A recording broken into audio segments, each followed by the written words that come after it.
Boa tarde, meu querido irmão, minha querida irmã. Seja bem-vindo ao nosso programa de toda quinta-feira à tarde, Magnífica. Você que é sócio da academia certamente está aí bem ligado conosco. E é um momento que a gente se debruça sobre a nossa devoção mariana, se debruça sobre tudo aquilo que diz respeito a Nossa Senhora, no sentido de descobrir os passos desta serva de Deus, descobrir como que ela vivenciou a palavra de Deus e principalmente descobrir como que essa mãe continua preocupada com seus filhos e se faz, se adapta a cada povo, se adapta a todos os ritos para poder estar bem perto da gente.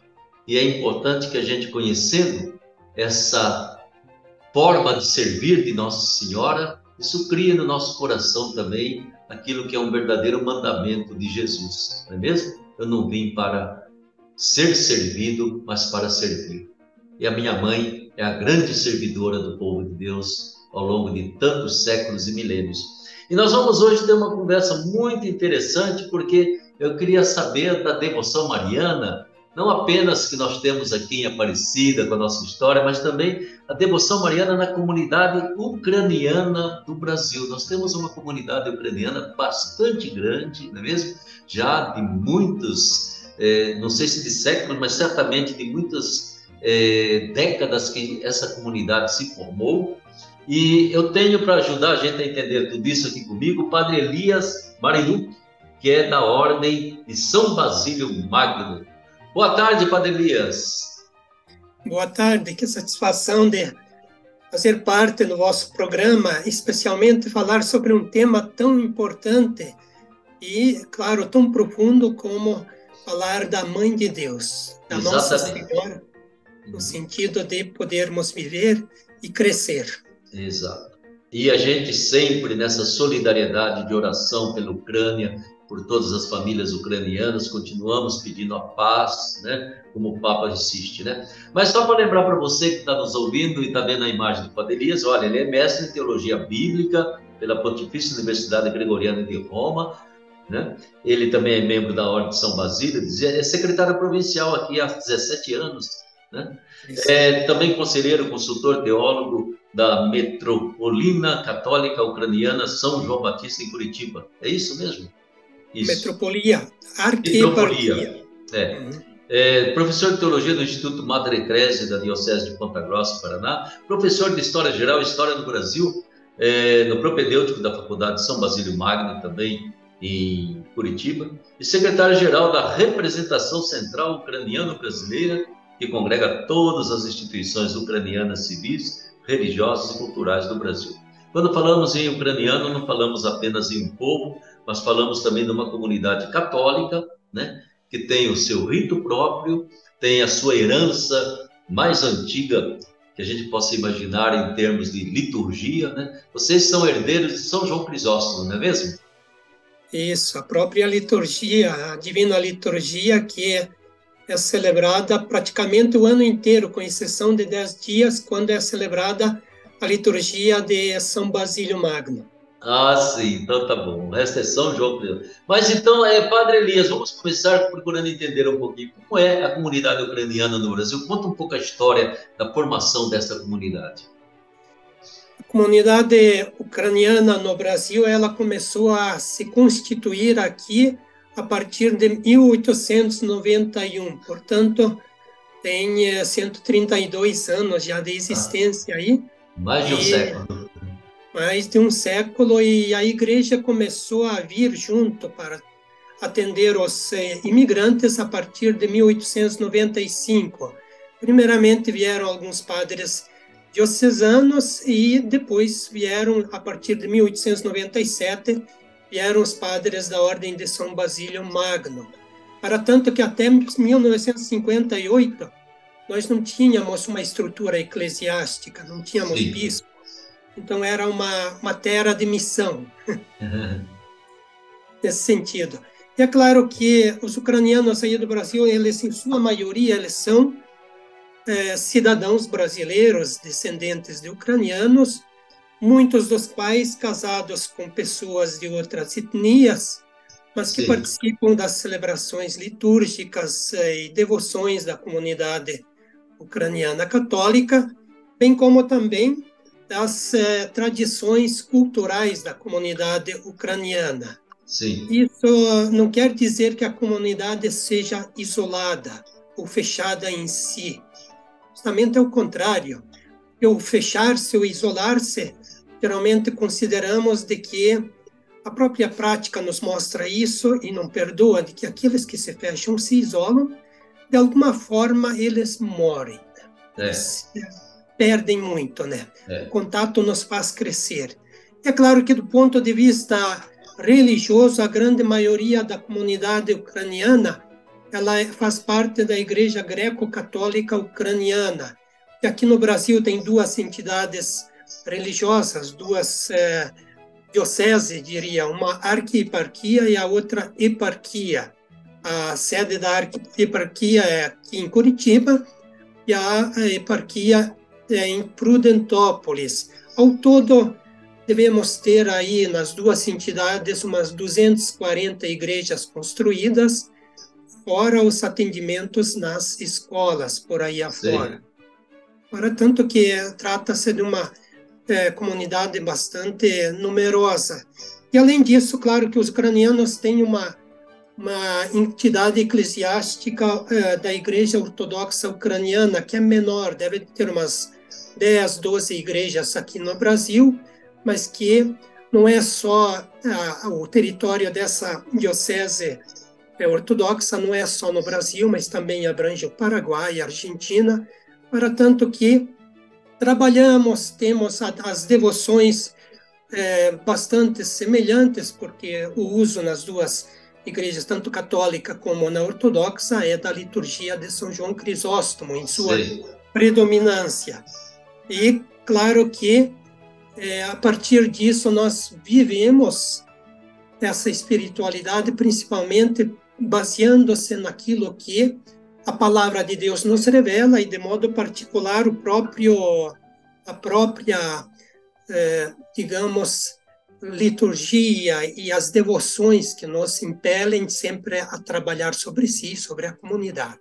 Sim, eu acho que é importante para você que está nos seguindo, né? Nós todos aqui no Brasil, na grande maioria, somos daquilo que é chamado rito romano, né?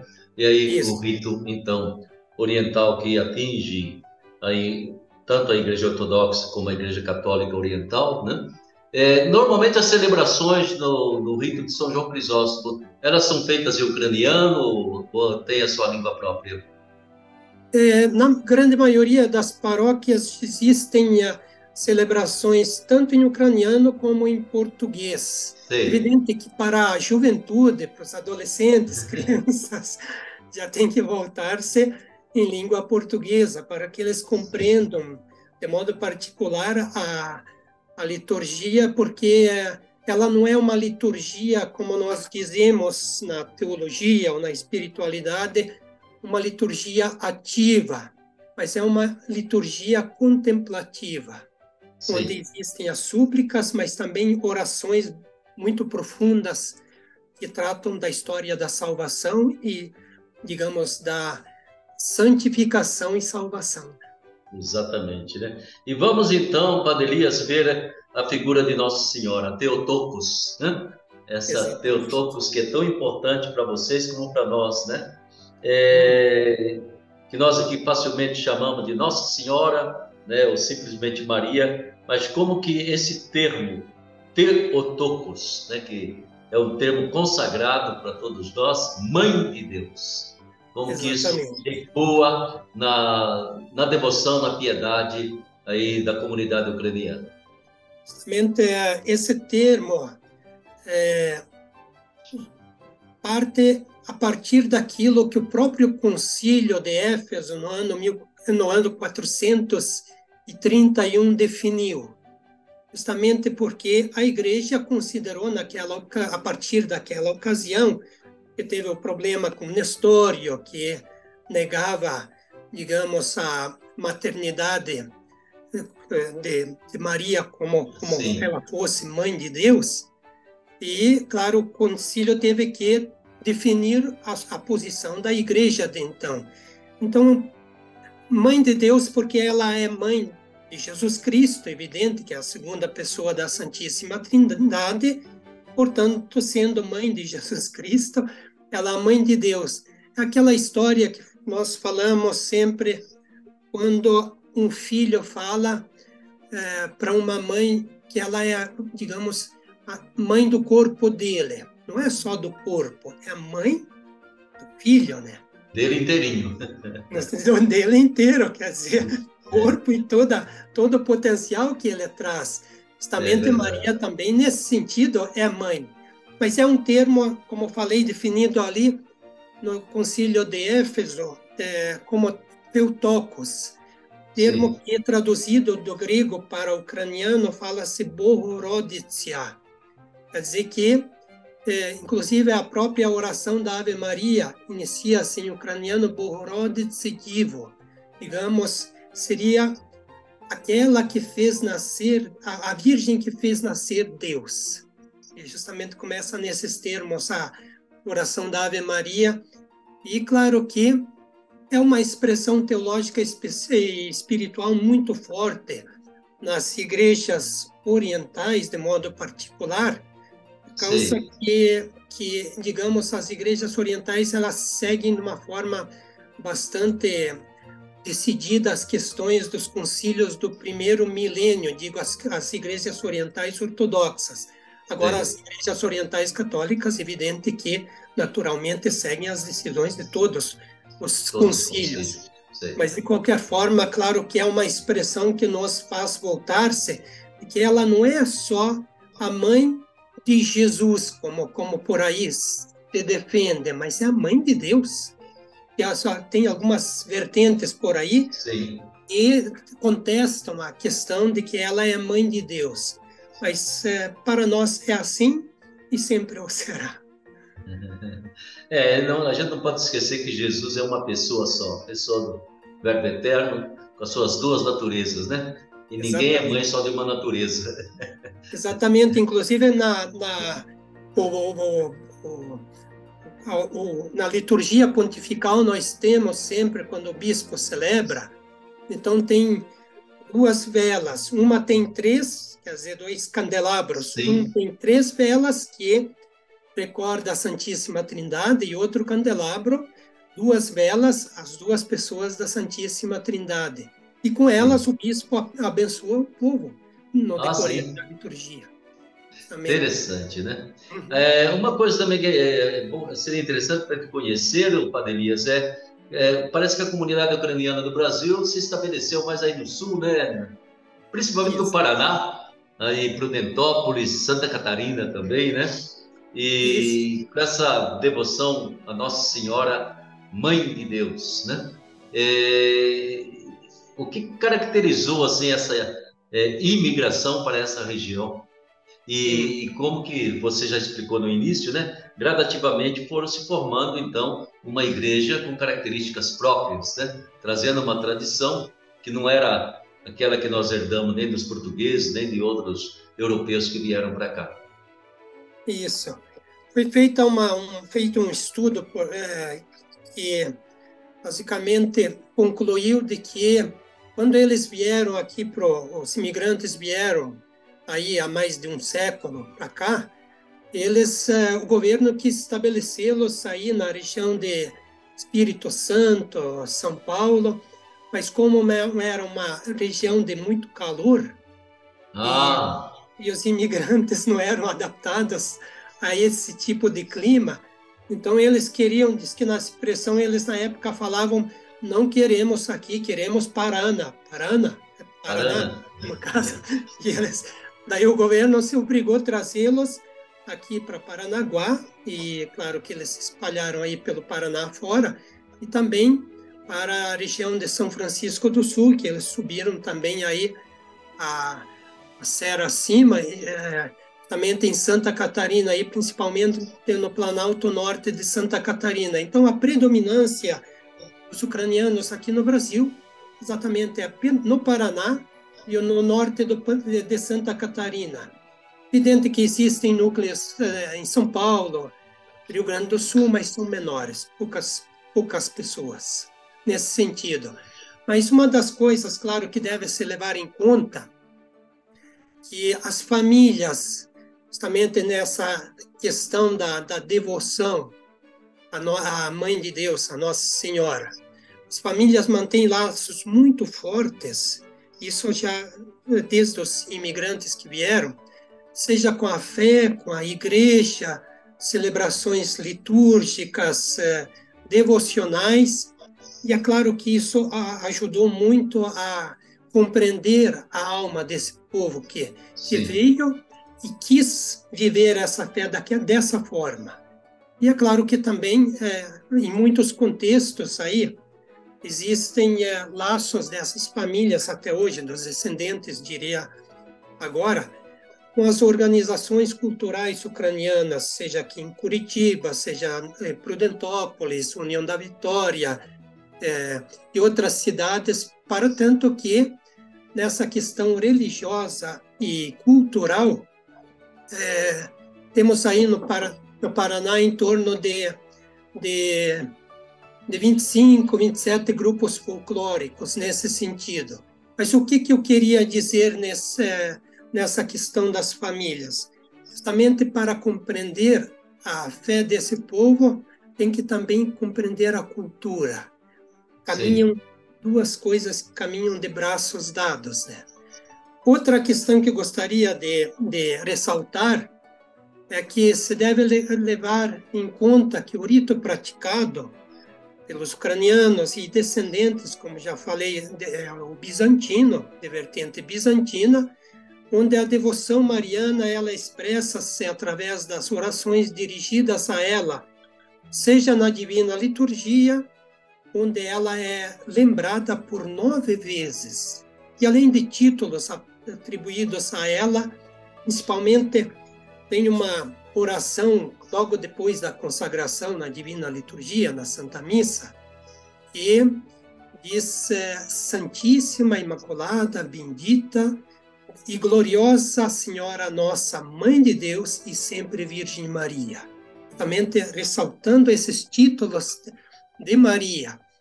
Mas além da liturgia, da Divina Liturgia, também nas novenas, recorda-se que há novenas a Maria, há diversas novenas dirigidas aos diferentes títulos de Maria. Sim. E tem ainda uma celebração na Igreja Bizantina que é muito particular, que se chama Acatistos. Ah, sim, Acatistos. Justamente nesse Acatistos, em honra à Mãe de Deus, invocam-se dezenas de títulos, digamos, desde os títulos bíblicos, claro que também aqueles da missão que ela assumiu com o seu sim, e também títulos comparativos com as grandes mulheres do Antigo Testamento, mas também há livros de orações onde coloca-se ela como nossa mãe. Justamente pergunta-se por que a devoção do povo, essa expressão Nossa Mãe, em referência a Nossa Senhora. Compreende-se em parte, quer dizer, essa expressão que é muito comum entre o povo, falam Nashamate, Nossa Mãe. Digamos, compreende-se pela explicação a partir do que uma mãe representa no seio familiar, como aquela que nutre, educa, protege, ou seja, aquela que fornece os subsídios, sejam eles biológicos, emocionais, mentais, espirituais. E cada criança precisa, e nós, diante de Maria, somos crianças necessitadas. Buscamos isso, precisamos da mãe. Para tanto que a gente tem a experiência até na família. A minha mãe tinha muita devoção à Nossa Senhora das Graças. E claro que ela não deixava de insistir, sempre lembrar, rezem para Nossa Senhora, rezem para Nossa Senhora.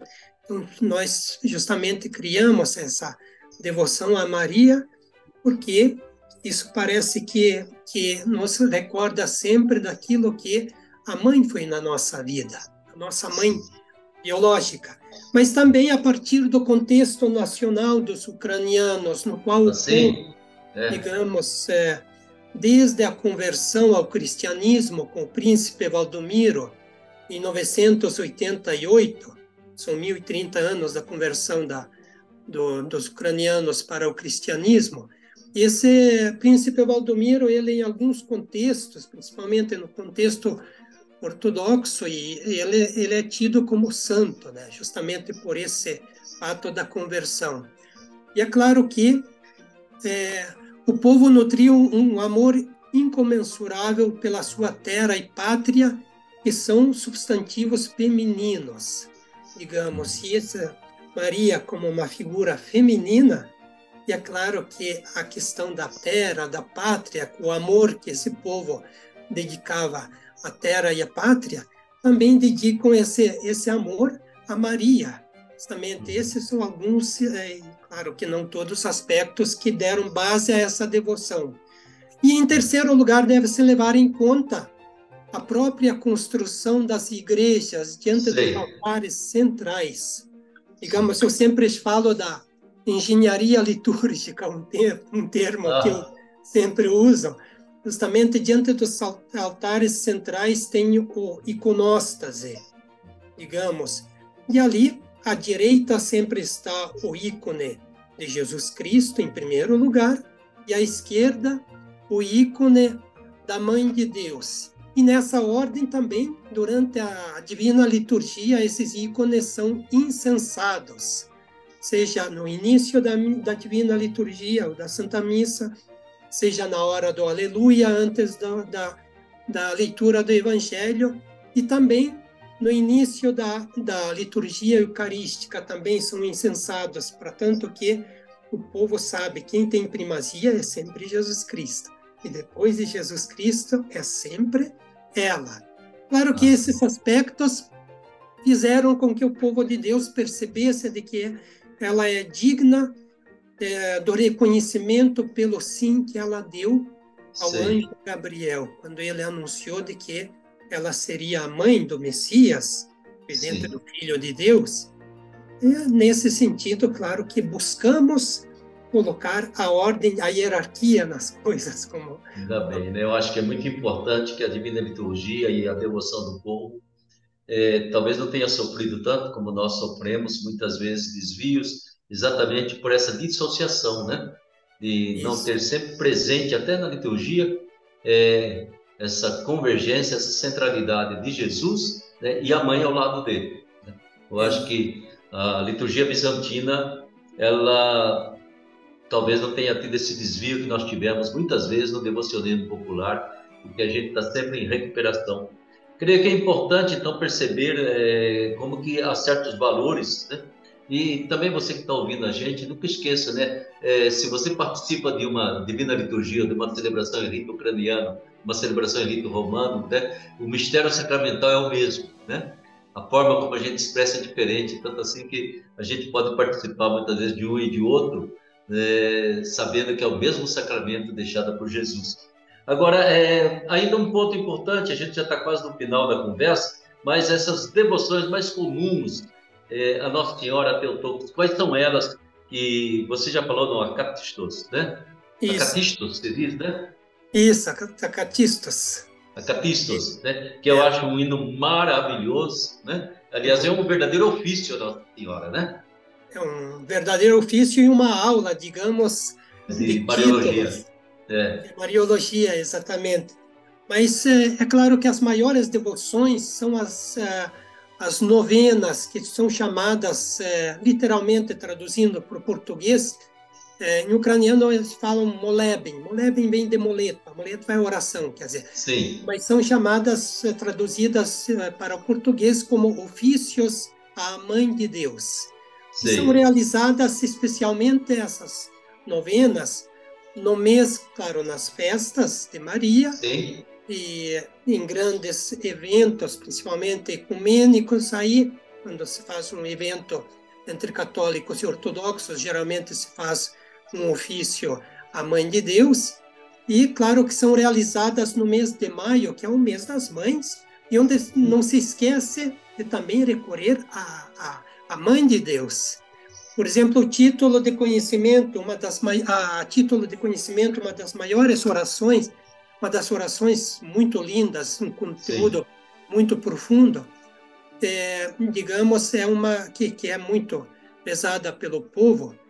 Ela fala, tem o seguinte conteúdo: nós vos enaltecemos, ó Maria, porque a vossa honra excede a dos querubins e a vossa glória é incomparavelmente maior que a dos serafins, pois vós gerastes o Verbo, permanecendo imaculada, e sois verdadeiramente a mãe de Deus. Digamos, uma profissão, digamos, uma confissão de fé e uma profissão ao mesmo tempo Sim. de É. fé nesse sentido.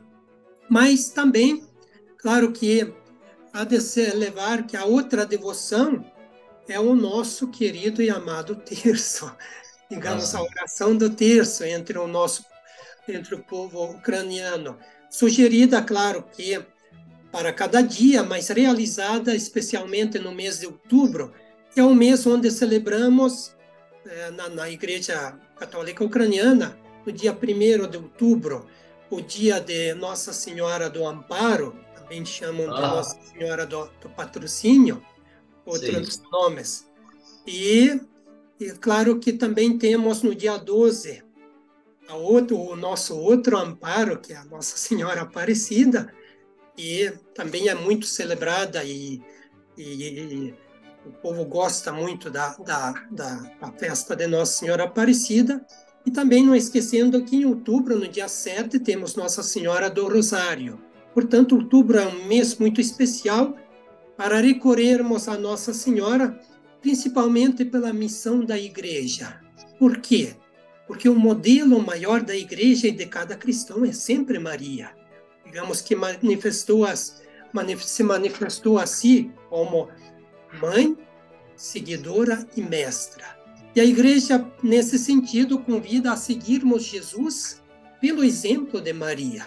Justamente caminhar como Maria caminhou nas Sim. dificuldades, nas alegrias, nas tristezas, mas temos que caminhar, quer dizer, seguindo Jesus como Maria seguiu, né? O Ah, exemplo sim. que nos fica nesse Isso. sentido. Aí, Padre, já estamos caminhando para os minutos finais do nosso bate-papo. Precisava ser mais longo para a gente aprofundar mais, né? Mas eu Exatamente. gostaria que você colocasse um pouco de tudo isso que você colocou para nós, né? A espiritualidade que brota desse sentido profundo mariano da igreja ucraniana, né? Essa espiritualidade de Maria, essa vida de uma comunidade ucraniana, e creio que, quase que resumindo tudo aquilo que você trouxe agora para nós, de conhecimento, né? E de perceber que Maria é a mãe da nossa unidade, né? Exatamente. Apesar de todas as diferenças possíveis, de repente na casa da mãe cabe todo mundo. É como aqui a nossa basílica, pode entrar pela frente, por trás, do lado direito, do lado esquerdo, sempre a porta aberta para que quem deseja entrar. Eu gostaria que você pudesse fechar então esse nosso bate-papo, aí colocando essa dimensão tão bonita de Nossa Senhora, esse sentido histórico, teológico, espiritual de Maria. Bom, Exatamente. O sentido teológico é sempre aquele que a Igreja definiu no primeiro, no segundo milênio e buscamos viver na sua profundidade. E claro que a comunidade ucraniana, na devoção a Maria, essa devoção ela alcança tempos que já precedem a cristianização do povo, né? Como eu falei, em 988.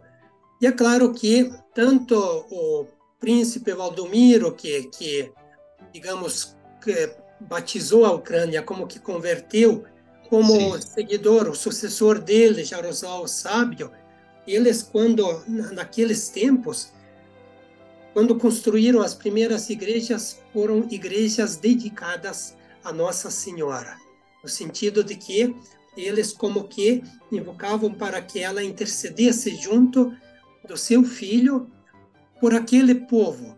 E é claro que essa força dessa fé, ela cruzou os mais de 1000 anos desse povo já no seio do cristianismo, e não houve nunca no seio, nos sínodos da igreja, onde não se lembrasse da força intercessora, protetora que Maria tem seja sobre a vida de cada indivíduo quando pede a sua intercessão, seja sobre a vida das famílias, seja a vida da igreja, do povo, justamente nesse sentido, buscar sempre Maria como mãe, como aquela que pode diante do seu filho. Por isso nós sempre buscamos aprender alguma coisa, digamos, nesse sentido com essas devoções, revalorizar sempre essas devoções. Por quê? Essas devoções fazem com que vivamos não só a fé, mas vivamos essa fé como uma arte. Justamente aquilo que no Brasil, por exemplo, ocorreu, seja lá no passado, nos séculos passados, se formou a espiritualidade em Minas Gerais, Nordeste, Mato Grosso, Goiás, Rio Grande do Sul, onde faziam, vamos dizer, canções dedicadas a Maria. Isso nos ensina justamente de que essa fé era vivida não só, digamos, de uma forma, digamos, tradicional em si, mas de uma forma que partia da alma em forma de poesia, digamos, de vida. Por isso, sempre temos a aprender daquilo que viveram no passado, seja os ucranianos, seja os brasileiros, e que transmitem isso de geração em geração para que ela continue sendo, digamos, aquela que é tida como a nossa rainha, digamos. Não tomando o lugar de Jesus como rei, mas tendo o seu lugar devido naquilo que nós consideramos ela como corredentora, aquela que indiretamente quer dizer, deu o seu corpo e abriu caminhos para que Jesus pudesse nos trazer a redenção e nos elevar à graça que nós tanto pedimos. Que Deus seja louvado por isso, e pedimos sempre a Deus, e de modo particular essa intercessão de Maria, por meio da sua intercessão, para que ela olhe, seja sobre as nossas famílias, seja sobre o nosso povo brasileiro, que precisa tanto da luz, da força, da graça de Deus pela intercessão de Nossa Senhora, e, de modo particular, a Rádio TV Aparecida, que faz um grande trabalho e uma grande missão para que Maria possa ter o seu lugar, claro, sempre à sombra de Jesus. Que Deus seja louvado. Muito obrigado. Obrigado, Padre Elias, de todo o coração, viu? Muito obrigado. Agradeço, nós agradecemos, né? O dia que você puder, me mande alguma gravação bonita do Acapistos, que eu gostaria de ter aqui na Academia Marial, né? E não esqueça, Nossa Senhora dos Corais também eu gostaria de ter aqui na nossa coleção, tá bom? Mas um esclarecimento muito bom que você nos deu a todos, algumas coisas até que veio enquanto da nossa curiosidade, e nos ajuda a crescer. E eu vou encerrar então, meu querido irmão, minha querida irmã, exatamente com uma oração ou um canto da comunidade ucraniana, cuja letra é esta aqui. Mãe de Deus, Virgem Maria, nosso amparo e proteção, imploramos tuas graças nessa nossa oração. Ó, jamais se tem ouvido que Maria não socorreu na desgraça ou desvalido, nesta vida um filho seu. Ó Maria, estrela e luz, tua graça nos conduz, pela estrada a caminhar, não nos deixes de amparar. A bênção de Nossa Senhora, Mãe de Deus, Mãe Aparecida a todos nós, até a próxima quinta-feira, se Deus quiser. Uma grande bênção à nossa querida comunidade ucraniana, e mais uma vez, Deus lhe pague, querido Padre Elias. Muito obrigado, Deus abençoe, e Nossa Senhora interceda sempre por nós, seus filhos. Muito Amém. Obrigado.